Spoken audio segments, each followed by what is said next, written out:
Hum, Bom, pessoal,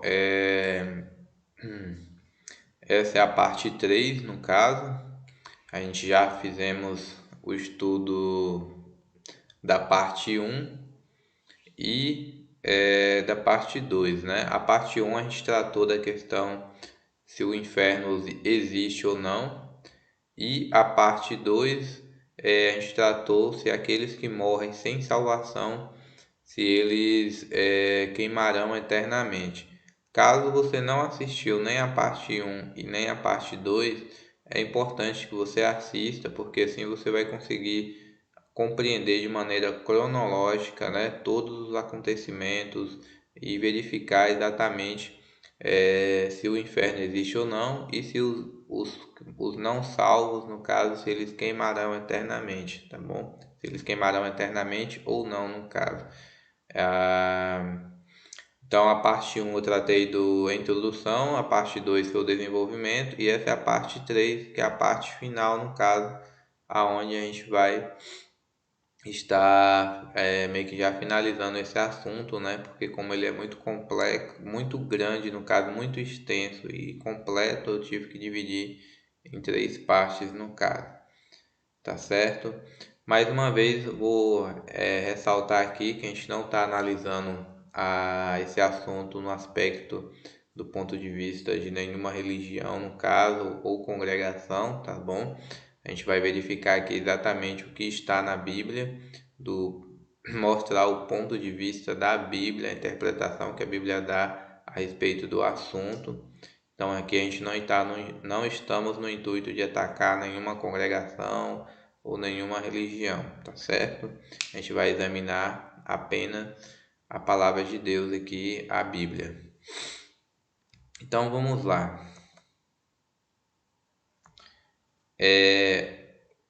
A gente vai analisar um texto, uma parábola que é muito conhecida, que é a parábola do rico e Lázaro no caso, né? Por quê? Porque lá meio que é mostrado a situação de duas pessoas, do rico no caso, né?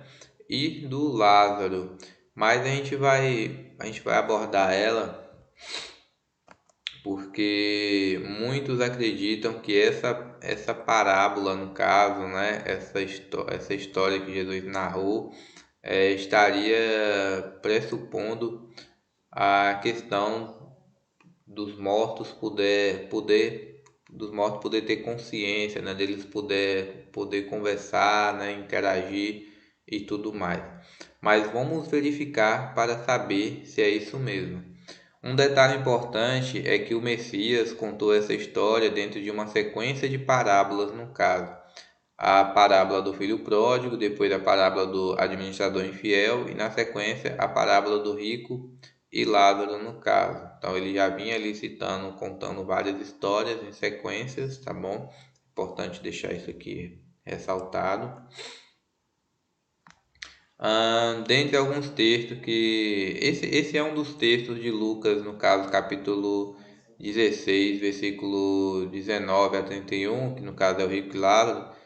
Talvez assim é o texto mais utilizado para embasar a crença na questão do pós-morte, né? Na questão assim da existência do inferno ou do lago de fogo já existente. Bom, a gente vai analisar isso na luz das escrituras e a gente vai ver se realmente é isso mesmo que o texto quer dizer, que Jesus Cristo ele falou, né? Vamos ver o que realmente essa parábola ela quer tratar no caso. Então, eu vou passando aqui.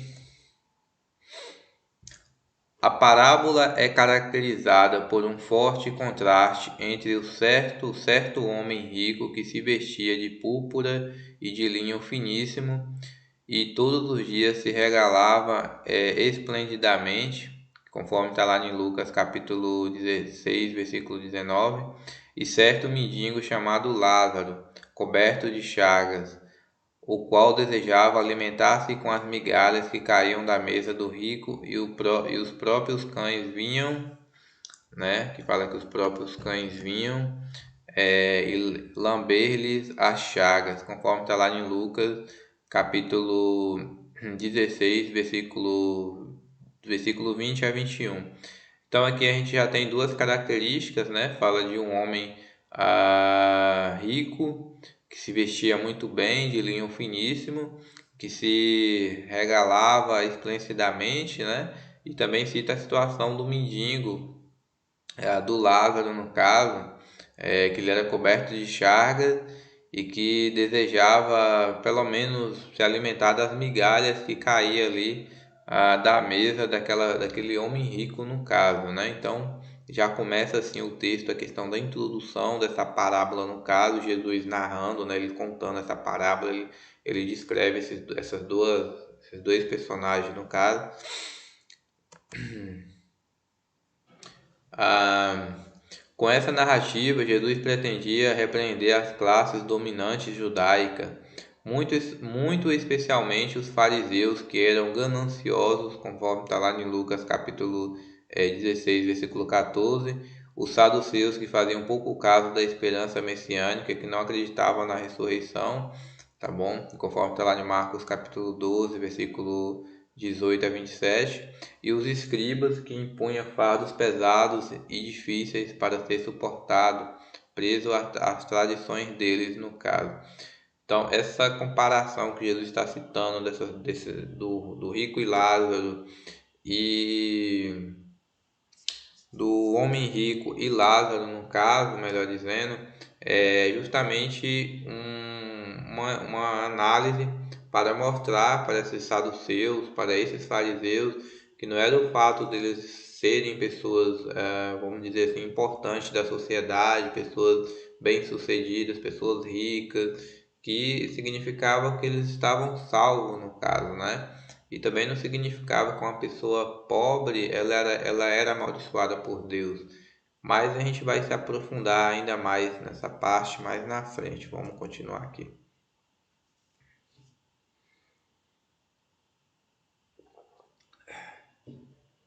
Por que Jesus contou essa parábola no caso? Porque, assim, se a gente for olhar diversos textos na Bíblia, os relatos bíblicos indicam que os escribas e fariseus, eles julgavam-se mais dignos de favor divino e por isso foram considerados os mais desgraçados espiritualmente aos olhos de Deus, conforme está lá em Mateus 23 no caso.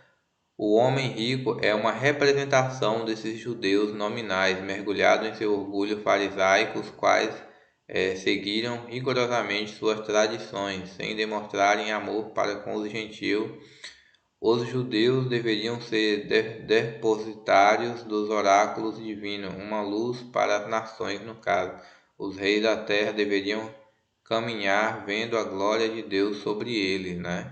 Sobre eles, no caso. Bom, então assim, quem já estuda um pouco a Bíblia já sabe da personalidade dos fariseus, né?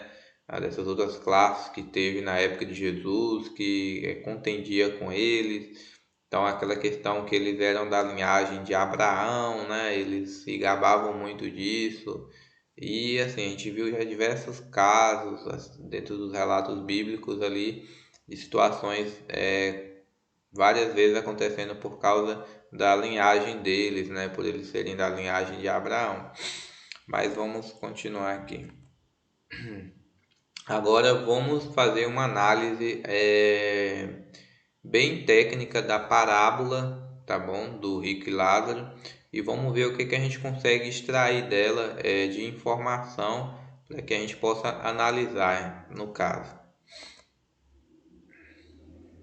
Bom, a gente tem que se deter em alguns aspectos da narração de Jesus a fim de compreendermos se a mesma era literal ou se seria apenas uma ilustração, no caso, né? Uma parábola ali para realmente passar alguma mensagem ilustrativa. O objetivo de Cristo certamente não era dar um estudo sobre a morte, pois ele acreditava ser um sono. Ele acreditava que a morte seria um sono, no caso, conforme está lá em João capítulo 11, né, do versículo 11 a 14. Então, assim, se o Senhor Jesus Cristo tivesse o propósito de falar acerca do mundo dos mortos, teríamos que aceitar algumas coisas, no caso, né? Mas, o que exatamente ele fala a respeito da morte? Olha só, ele compara a morte com o sono, conforme está aqui no livro de João, capítulo 11, do versículo 11 a 14. Ele fala o seguinte: assim falou, e depois disse-lhe: Lázaro, o nosso amigo, dorme, mas vou despertá-lo do sono. Veja, nessa casa aqui, Lázaro ele tinha falecido, né? E Jesus falou: Lázaro dorme. Só que aí disseram-lhe, pois os seus discípulos: Senhor, se dorme, estará salvo. Então eles não entenderam, eles entenderam no sentido que Lázaro realmente estava dormindo, né? Igual você quando vai dormir à noite, tá com sono, tu foi dormir, entende? Só que Jesus, quando ele fala que Lázaro ele dorme, Jesus estava citando que ele tinha morrido. E como que a gente consegue provar isso? Nas próximas palavras de Jesus, ele continuando, ele fala o seguinte, ó, o texto continuando, mas Jesus dizia isto da sua morte. Eles, porém, cuidavam que falava do repouso do sono. Então Jesus disse-lhes claramente, Lázaro está morto. Ou seja, ele deixa bem claro que Lázaro está morto, ele morreu, né? Ele não foi nem para o céu e nem para algum outro lugar, ele estava morto, no caso, né? Então é importante mencionar isso para que consigam entender exatamente como que Jesus enxergava a morte, o que era a morte para ele no caso. Então a morte para ele realmente era um sono, né? A pessoa deixava de existir. Bom, conforme a parábola do rico e Lázaro, a gente encontra alguns contrapontos que precisam ser analisados. Por exemplo, lá nessa parábola que Jesus ele cita, acontece algumas coisas. Por exemplo, lá a questão do lago de fogo, o inferno, né? A gente sabe que a palavra inferno não existe nos originais no caso, tá bom? Mas eu estou utilizando aqui a expressão, mas quem já fez a parte 1, a parte 2 já sabe disso. Mas, né, essa questão do lago de fogo do inferno, citado na história, na parábola, estão tão próximo do paraíso que os ímpios podem enxergar os justos, inclusive conversar com ele, que foi exatamente o que aconteceu com o rico e Lázaro. O céu, na história que Jesus conta, e o inferno, eles são tão próximos que as pessoas do inferno, no caso o rico que estava perdido lá no inferno, ele estava conseguindo enxergar Lázaro e estava conseguindo conversar com ele, interagir com ele e tudo mais. Agora veja, quão incoerente seria isso, né? No sentido de que imagine as pessoas salvas, os justos salvos, tendo lado a lado ali, enxergando tudo que está acontecendo no inferno, pela eternidade. As pessoas lá queimando, sofrendo, gemendo, gritando. Como que seria como que seria a nossa mente? Imagina, tem pessoas que não aguentam nem ver uma vaca sendo morta, com dizer vários seres humanos, milhões ali, de milhares de pessoas que não foram salvas, sendo torturadas diante dos seus olhos e mortas ali continuamente, no sentido da eternidade ali, de ficar sofrendo, e vocês enxergar isso tudo. Faz sentido? Faz sentido? Não, não faz sentido. É impossível que o céu e essa questão, se a gente for levar aqui no termo da literalidade, supor que realmente fosse assim, vamos supor, porque não é, mas vamos supor, seria uma aberração, né? Seria como dizer que você teria realmente um cinema de terror eternamente para assistir. A gente sabe que não necessariamente não vai ser dessa forma, porque a gente vai mostrar aqui outros textos que a gente vai analisar também, no qual a gente consegue chegar claramente numa decisão bem clara do assunto, no caso. Então, essa probabilidade aqui do céu e o lago de fogo serem juntos e os ímpios conseguirem ter acesso ali a enxergar as coisas que os justos fazem e assim vice-versa, não é possível, tá bom, gente? Não será possível. Mas vamos ver aqui outros textos. Outra característica que é falada é o seguinte, que a gente precisa levantar aqui uma questão. Essa alma lá, esse espírito, né? Ele bebe água, no caso, ele bebe água, ele possui dentes e língua. No caso foi do rico, né? O rico pede para refrescar a língua e tudo mais. O espírito pede para beber água, possui dentes, língua. Bom, se a gente for olhar assim, uma alma com dente, com isso tudo, esse espírito aí, ele está mais parecido com um corpo humano, no sentido de que do que um espírito não poderia ser um corpo espiritual, pois a ressurreição ainda não ocorreu, entende? Não poderia ser um corpo espiritual, exatamente, não poderia ser um corpo espiritual, porque Jesus ainda não voltou. E isso reforça o quê? Que era meramente uma história ilustrativa que Jesus estava contando. Como que ele estava contando a história ali naquele momento para aquelas pessoas, ele só estava dando algo ilustrativo para explicar situações daquele costume, daquela época, para lembrar os fariseus, né? Que eles, por mais que eles tivessem uma linhagem é, importante, isso não era o suficiente para a salvação deles, no caso, né? Eles teriam que realmente viver uma vida coerente com aquilo que Deus quer de qualquer ser humano, no caso. Então, assim, a gente sabe que a ressurreição ela ainda vai acontecer, ela ainda vai ocorrer, no caso, assim quando o nosso Jesus, né, ele retornar para buscar os seus. Então, naquele impossível, naquele período ali, essa situação de Jesus estar citando essa provável ressurreição assim do da, do rico, no caso, né? Da questão do rico. Bom, esse aqui é mais um detalhe importante para a gente levantar aqui da questão da história da parábola. É importante a gente pegar ponto por ponto, gente. Por quê? Porque tem pessoas que vai chegar aqui, vai ler esses textos, né?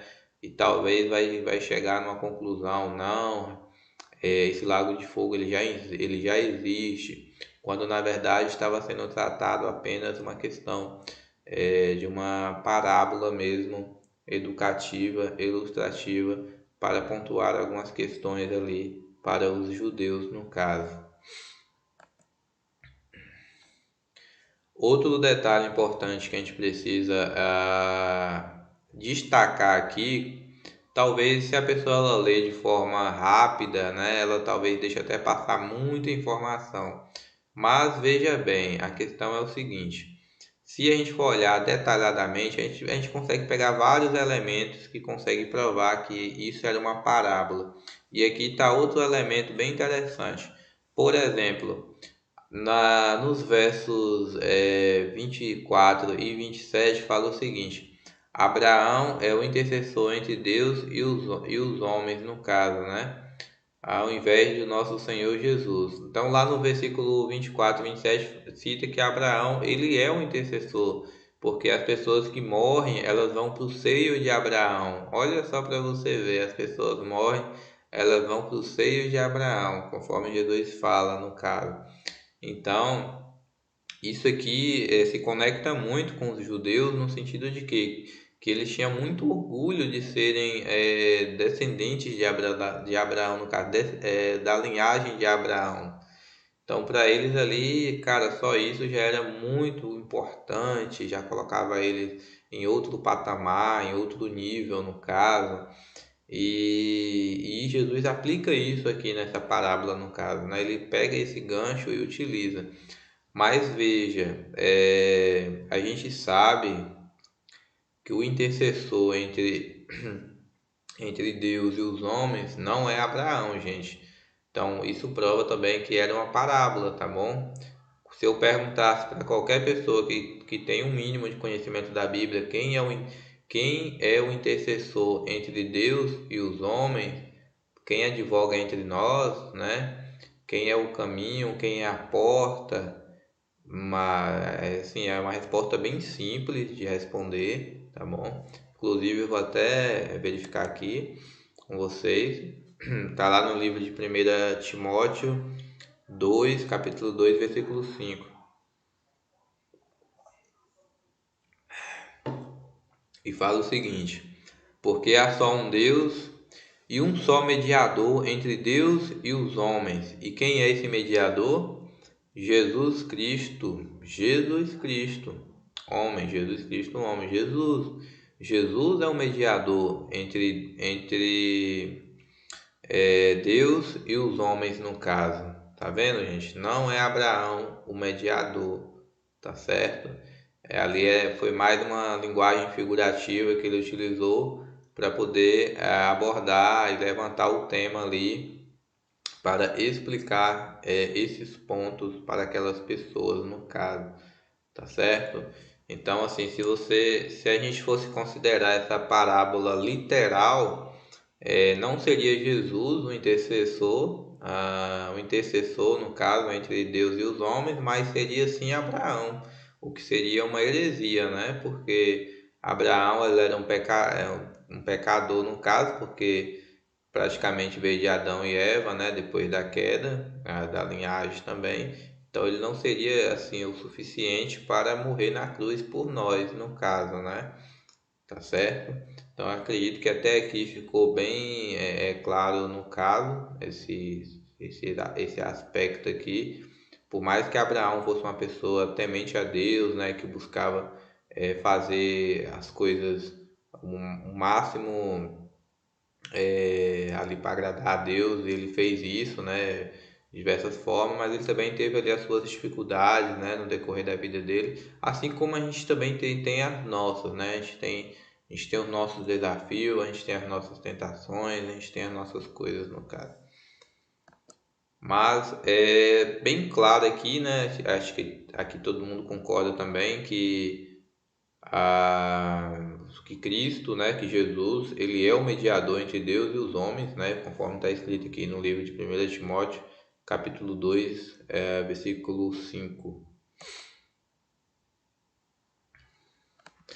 Outro detalhe aqui que é importante levantar sobre a parábola que Jesus cita é que Lázaro ele foi salvo por ser pobre.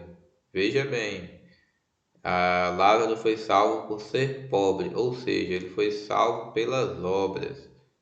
E aí a gente tem outro problema aqui então, né? Se ele foi salvo por ser pobre, meio que ele foi salvo pelas obras dele, né? E aí a gente vai ter que analisar um texto aqui para verificar essa questão. Veja bem.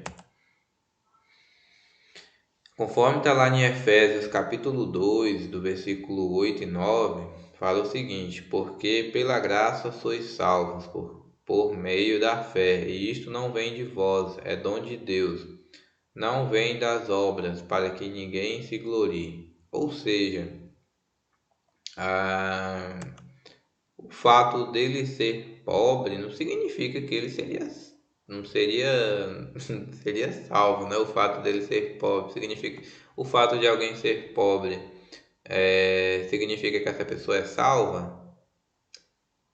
Tecnicamente não, nenhum rico. O fato de alguém ser rico significa que ele é salvo? Também não, né, gente? Eu acho que aqui também é um ponto que todo mundo entende aí, a galera que já estuda um pouco também, já consegue entender.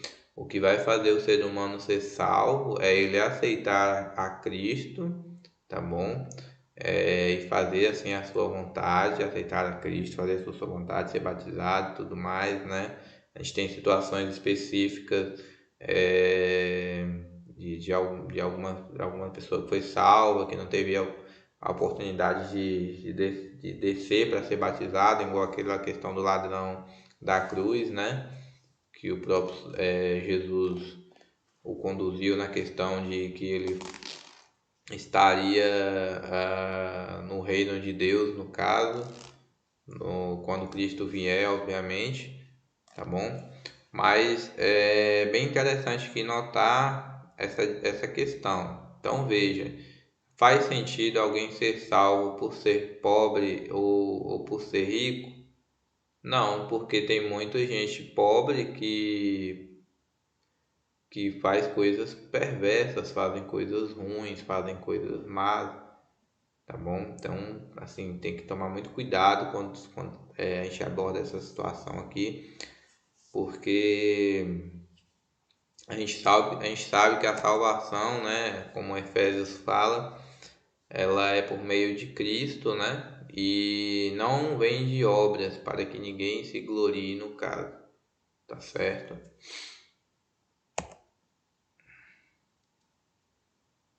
Não, assim, obviamente que a fé sem obras, ela também está morta, né, gente?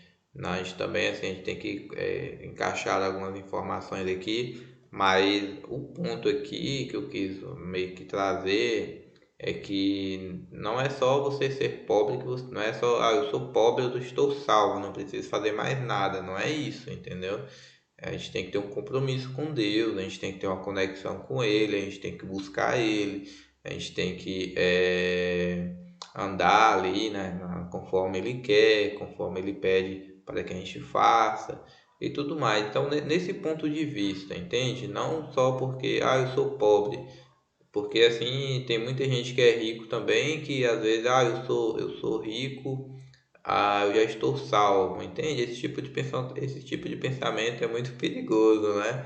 Acho que, igual Jesus falou, vocês têm que permanecer em mim e eu permanecerei em vocês, né? Independente de qual classe social a pessoa possa ser, ela precisa permanecer em Cristo, no caso. Então, essa é a abordagem para ficar mais claro aqui o assunto, no caso. Bom, há na história contada por Jesus outros aspectos que nos levam a crer que a mesma não era literal, tá bom? Por exemplo, porque a presença de Deus não foi notada no céu, sendo que eles. Exatamente, né, gente?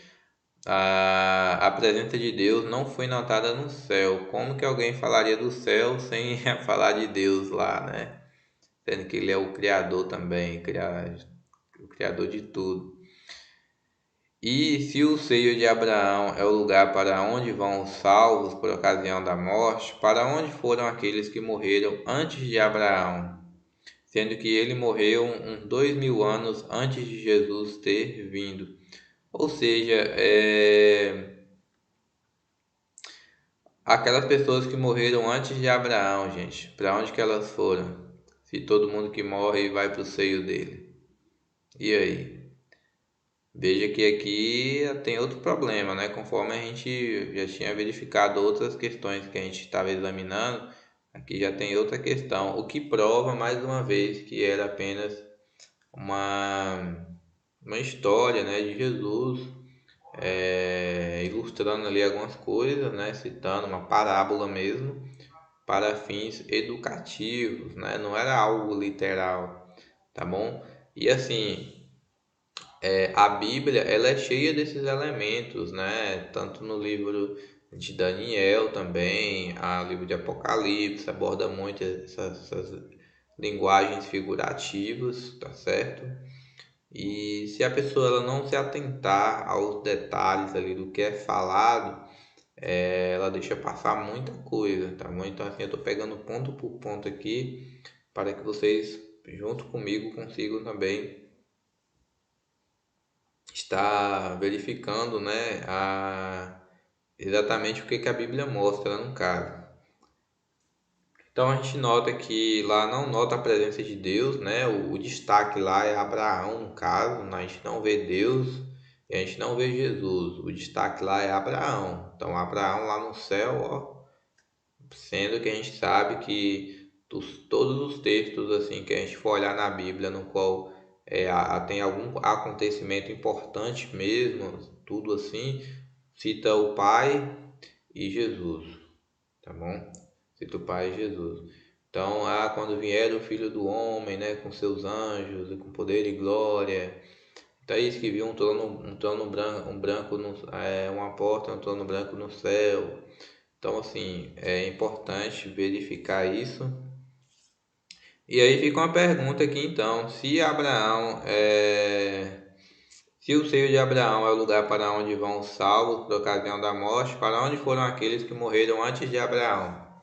E aí, vocês acham que foi para onde? Se a gente for considerar aqui essa questão do Abraão ser o intercessor dos mortos, sendo que a gente sabe, né, daqueles que já morreram, no caso, sendo que a gente sabe que o intercessor nosso é Jesus Cristo, conforme a gente viu lá no livro de Timóteo, no caso, 1 Timóteo.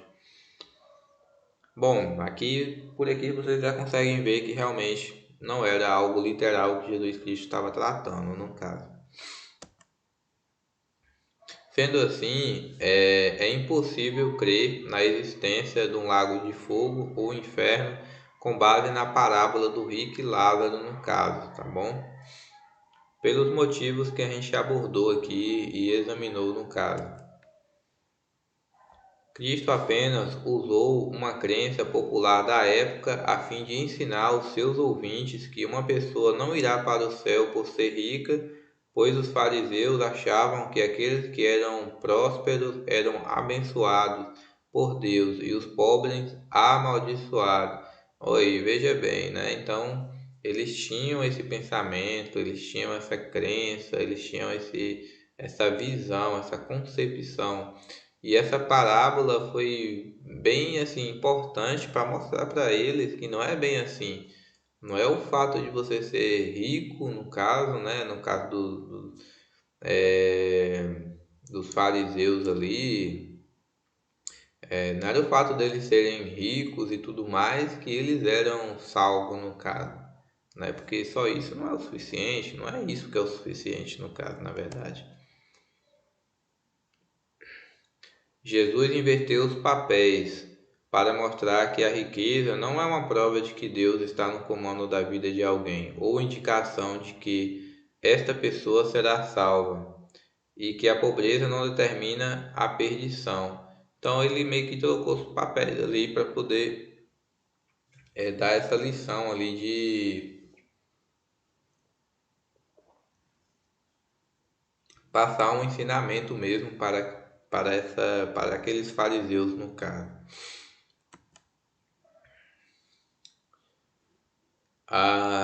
Lá no livro de Lucas, então, Lucas capítulo 16, 19, versículo 19, 31, não é uma prova de que existe um inferno, é apenas um relato de parábola no caso, entendeu? É apenas um relato linguístico de parábola, tá bom, pessoal?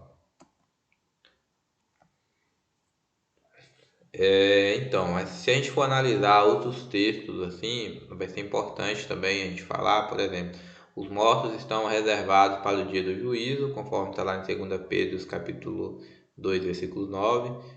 Se estão reservados para serem punidos, então é porque não estão sendo agora, no caso, né? Então, fala que os mortos estão reservados para aquele dia do juízo, no caso. E assim, nem mesmo os demônios estão sendo punidos, tá bom? Presentemente, no caso. Eu vou verificar aqui com vocês alguns textos para que a gente possa ter essa compreensão do assunto. Então, vamos ver quando que os mortos serão julgados, no caso, né? Assim, no sentido do julgamento mesmo, quando que isso vai acontecer, se já está acontecendo agora ou se vai acontecer no futuro essa questão aí do julgamento. Bora verificar aqui. Vamos ver o que a Bíblia fala, tá bom? Mateus capítulo 8, versículo 29. Olha só. E eis que clamaram. Aqui são os demônios dizendo numa ocasião que Jesus estava passando em determinada região. E eis que clamaram, dizendo: Que, que temos nós contigo, Jesus, Filho de Deus? Que temos nós contigo, Jesus, Filho de Deus? Estão perguntando. Viestes aqui atormentar-nos antes do tempo? Veja bem, viestes aqui atormentar-nos antes do tempo. Veja, eles sabem que o julgamento deles serão na ocasião do futuro, gente. Aqui os próprios demônios estão confirmando que o julgamento será no futuro. Não está acontecendo o julgamento agora, entende? Não está acontecendo o julgamento agora no sentido de que eles estão sendo julgados agora, nesse exato momento estão lá sofrendo, né? Nesse exato momento, aqueles que já morreram sem salvação estão lá sendo, enfim, da forma que meio que a cultura ensina, que muitos pensamentos assim estão no imaginário das pessoas. Então veja, os próprios demônios falam, e eis que clamaram, dizendo: que temos nós contigo, Jesus, Filho de Deus? Viestes aqui atormentar-nos antes do tempo? Então aqui você já consegue ver quando que vai ser o julgamento. É hoje, já é hoje ou é no futuro? O texto deixa bem claro, né? Que é exatamente no futuro, no caso, ainda não aconteceu. Lá em 2 Pedro, capítulo 2, versículo 9, fala o seguinte: Assim sabe o Senhor, assim sabe o Senhor livrar da tentação os piedosos e reserva os injustos para o dia do juízo, para serem castigados.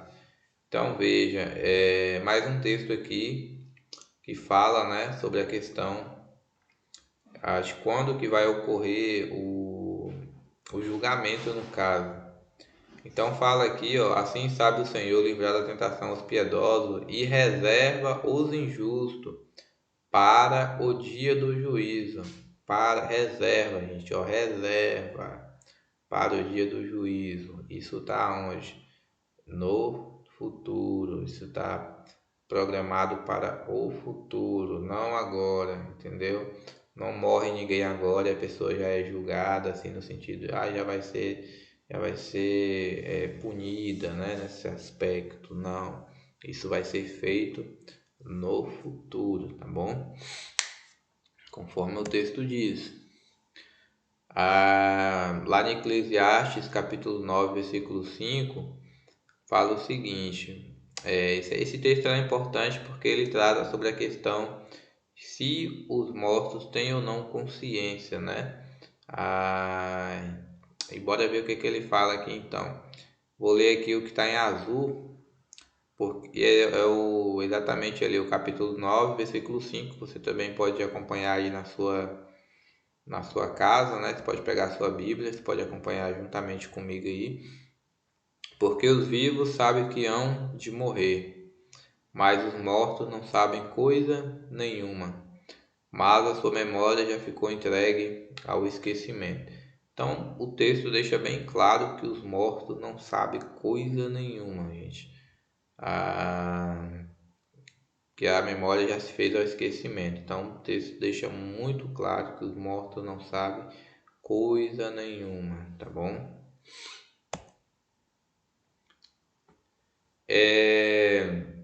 Então, eles não podem manter vivas suas próprias almas, de modo que as almas mortas nada significam. Porque assim, a Bíblia deixa bem claro, né? Vou mostrar aqui pra gente, ó, que a alma ela morre. Por que a alma morre? Porque a alma é o ser humano, né? Como um todo. A alma que pecar, essa morrerá. O filho não levará a iniquidade do pai, nem o pai levará a iniquidade do filho. A justiça do justo ficará sobre ele, a impiedade do ímpio cairá sobre ele, no caso. Então, conforme está aqui em Ezequiel, capítulo 18, versículo 20, ensina que a alma morre. A alma morre. Ao contrário de que muitos acreditam, né? Ao contrário do que as séries mostram, do que os filmes mostram, do que os desenhos mostram, a Bíblia deixa bem claro, porque a Bíblia diversos textos mostra que a alma ela é o ser humano. Se a gente olhar a forma da criação de Adão, conforme está lá em Gênesis capítulo 2 versículo 7 que está escrito: então Deus formou o homem do pó da terra e soprou na sua narina o fôlego de vida, e o homem passou a ser uma alma vivente. Adão, ele passou a ser uma alma vivente, ele não passou a ter. Ser e ter é diferente. Adão, ele passou a ser. Se ele tivesse passado a ter, aí sim ele ia ter alguma coisa dentro dele. Agora ele passou a ser. Então ele é. Então por isso que a alma morre, porque a alma é o ser humano, tá bom? Vocês podem olhar a criação de Adão aí na Bíblia, Gênesis capítulo 2 versículo 7. Vocês vão ver que ele passou a ser alma vivente. Podem conferir aí na Bíblia de vocês. Então o texto aqui deixa bem claro, né, que a alma que pecar, essa morrerá no caso. Lá em Tiago, capítulo 5, versículo 20, fala o seguinte: saiba que aquele que fizer converter do erro do seu caminho um pecador, salvará da morte uma alma. Olha só, salvará da morte uma alma, uma vida, uma pessoa, gente. Aqui está se tratando também de pessoa. Se eu salvo alguém que eu conheço que estava no caminho da droga, do caminho da perdição, do caminho do erro, do caminho dos vícios, caminhos pesados assim, que estavam lá profundamente afundados mesmo. Eu estou salvando a vida daquela pessoa se eu fizer isso, né? Ajudar ela a se recuperar e tudo mais, entende? Então,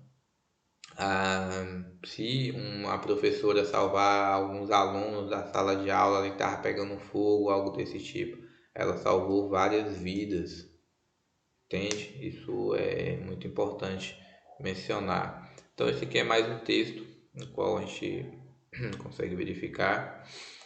E mais um texto aqui para a gente analisar, né? Que está aqui no Mateus, capítulo 25, versículo 31 e 34, que fala o seguinte: e quando o Filho do Homem vier em sua glória, e todos os santos anjos com ele, então se assentará no trono da sua glória, e todas as nações serão reunidas diante dele, e apartarás uns dos outros, como o pastor aparta dos bodes as ovelhas, e porá as ovelhas à sua direita, mas os bodes à esquerda. Então dirá o rei aos que estiverem à sua direita: vinde, bendito de meu Pai, possui por herança o reino que vos está preparado desde a fundação do mundo. Esse texto aqui é importante para a gente reforçar aqui a questão de quando será o julgamento, tá bom? Se já está acontecendo agora ou se vai acontecer ainda no futuro. Quanto que vai ser? Olha só, o texto deixa bem claro, eu até grifei em vermelho. E quando o Filho do Homem vier em sua glória e todos os santos anjos com ele. Ora, Jesus já veio com todos os anjos com ele. E quando o Filho do Homem vier em sua glória, ele já veio com a glória.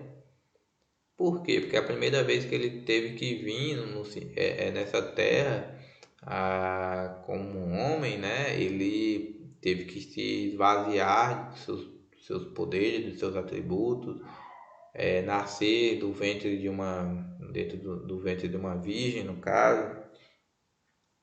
Então ele não veio com a glória dele naquela época. Ele não veio com todos os anjos, né, gente? Todos os anjos do reino celestial é muito anjo, muitos seres celestiais, né? Então todos os anjos. Então a gente sabe que isso é um acontecimento futuro. É bem tranquilo aqui a gente entender isso, chegar nessa conclusão, porque o próprio texto fala, né? Então é um acontecimento futuro mostrando que a O julgamento ele será no futuro e não agora. Não tem nada, não tem quem morreu, não está sendo julgado, ainda será, tá bom? Ainda será no caso.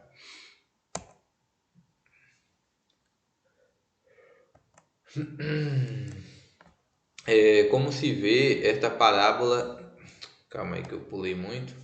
Como se vê, esta parábola não pode ser usada como prova do estado intermediário do homem após a morte, mas tem a finalidade de revelar como termina o tempo da graça que lhe é concedido por Deus, né?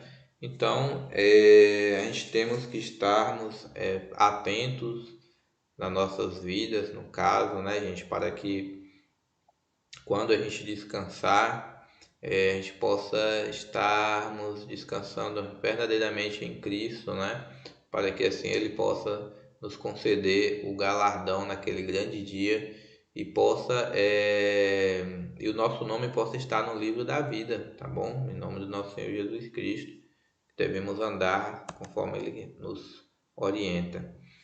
E para a gente finalizar, eu vou finalizar aqui com o texto de 1 Pedro, capítulo 4, versículo 7, que diz o seguinte: o fim de todas as coisas está próximo, portanto, sejam criteriosos e estejam alerta, tá bom, pessoal? Eu finalizo com esse texto, mais um texto aí que coloca aqui a questão de que o julgamento ele será no futuro, tá bom? Seja para os justos ou seja para os não salvos, no caso, isso será realizado no futuro, tá bom? Que Deus possa abençoar grandemente aí a vida de vocês.